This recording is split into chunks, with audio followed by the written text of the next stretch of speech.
Sahabat Foodies, kembali lagi di Foodcast. Kali ini bersama saya Adlin Agus, Educator at Foodies Academy. Saya akan menemani teman-teman foodpreneur dalam pembahasan salah satu posisi di bisnis kuliner yang kerap kali dianggap bahwa tugasnya ringan dan mudah, padahal memiliki peran yang sangat penting dalam pengalaman pelanggan, juga keberlanjutan usaha kita nih. Posisi apa itu? Ya, posisi seorang kasir. Dalam perjalanan bisnis kuliner selama ini, teman-teman pasti sudah menyadari ya bahwa sebuah bisnis kuliner yang sukses tidak melulu tentang produk atau makanan yang lezat saja, tapi juga tentang bagaimana kita sebagai sebuah brand memberikan pengalaman yang tidak terlupakan kepada pelanggan. Disinilah peran seorang kasir menjadi sangat penting. Untuk itulah dalam kesempatan ini kita akan menjelajahi 7 kompetensi dasar yang harus dimiliki oleh seorang kasir yang tidak bisa teman-teman lewatkan. Kompetensi ini akan membantu teman-teman pengusaha memahami mengapa merekrut, melatih, dan mendukung kasir yang berkualitas adalah langkah penting dalam mencapai kesuksesan dalam bisnis kulinernya teman-teman. Sudah siap dong ya tentunya untuk menjadikan kasir teman-teman semua sebagai aset berharga nih dalam bisnis kulinernya. Sebelum kita lanjut topiknya, sahabat Foodies, subscribe dulu ya YouTube Foodies channel dan jangan lupa untuk like, komen, dan share video ini. Kita mulai yang pertama ya, rekrut orang yang tepat. Nah, mulai dari bibitnya dulu nih teman-teman, supaya tumbuhnya sehat dan semangat. Saat teman-teman memilih kasir untuk bisnis kulinernya, ingatlah untuk merekrut individu yang cocok teman-teman. Ada beberapa keterampilan khusus yang perlu dimiliki seorang kasir, jadi harus dicari orang yang tepat nih. Mereka harus senang bertemu dengan orang dan senang bersosialisasi. Salah satu cirinya bisa jadi mereka adalah individu yang ekstrovert gitu ya, outgoing, senang ngobrol gitu ya teman-teman.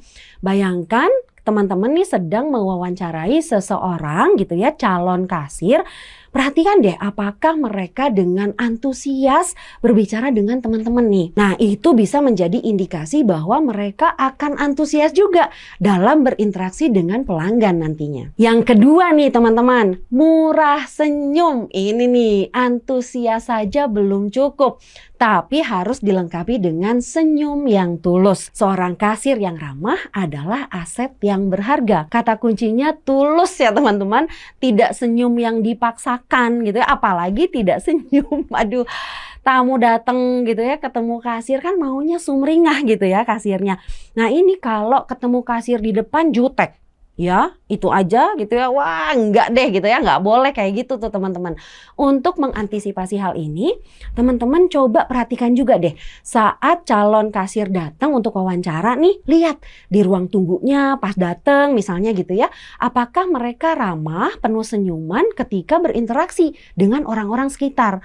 Jadi nggak hanya pas saat wawancaranya aja dengan teman-teman gitu ya. Ini juga merupakan indikasi bahwa mereka dapat menciptakan pengalaman positif bagi pelanggan teman-teman.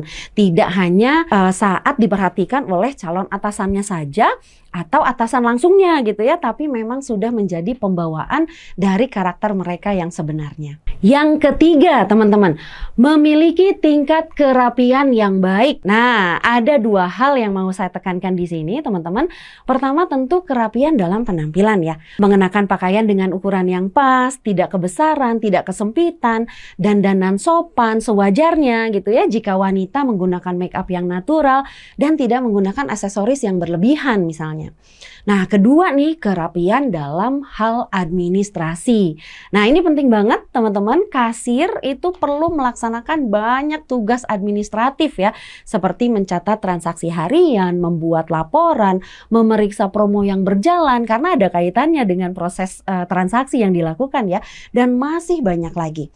Teman-teman bisa mengecek keterampilan administratif calon kasir, misalnya dengan contoh kasus saat wawancara gitu ya, supaya mereka bisa menjelaskan nih pengalaman pekerjaan administrasi mereka yang sebelumnya. Keempat, mampu menghafal dengan baik. Nah, kita mungkin udah sulit ya teman-teman untuk menghafal gitu ya, udah lupa gitu ya, tapi kasir nggak bisa nih, udah harus amat sangat super wajib sekali gitu ya, terutama dalam menghafal SOP, langkah-langkah penawaran, promo yang berjalan, informasi bisnis kita, bahkan informasi lokal di sekitar bisnis kita.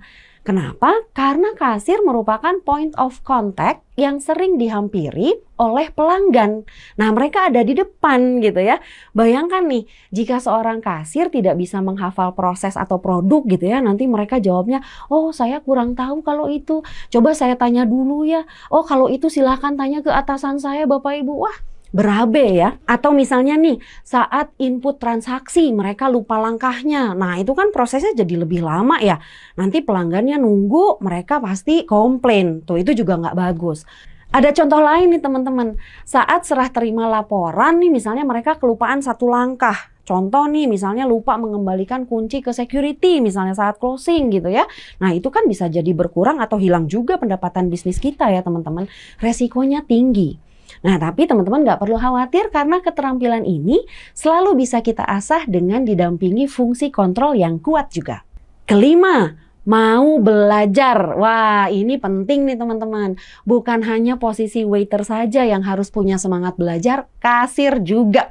Saat ini kita sudah sepakat ya teman-teman, ternyata posisi kasir itu tanggung jawabnya tinggi dan membutuhkan kompetensi yang luas juga cakupannya.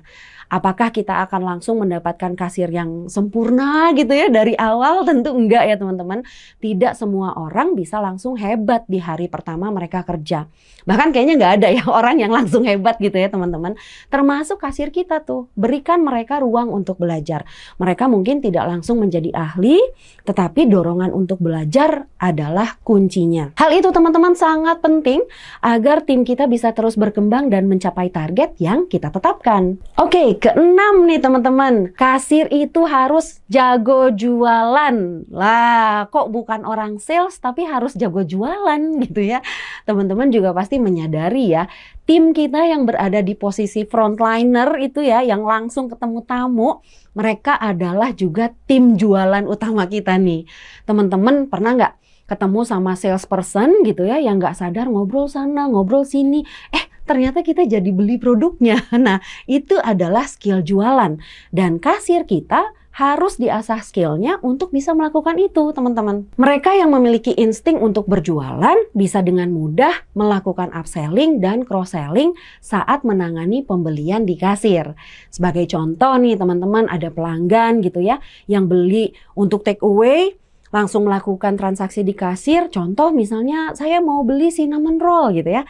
Nah kasirnya nih kalau pinter jualan, dia bisa bilang apakah mau ditambah dengan topping cream cheese Bu. Kombinasi rasanya unik, manis dan gurih.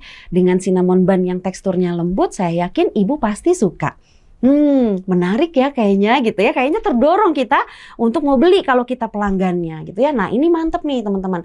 Bayangin topping cream cheese kalau harganya 10.000 kali 30 transaksi aja per hari gitu ya. Udah 300.000. Kali 30 hari sebulan udah 9 juta. Kali 12 bulan jadinya udah 100 juta lebih nih per tahun bertambah omset kita gitu ya. Wah, hebat kasir yang seperti ini harus kita pertahankan ya, harus kita sayangi gitu ya.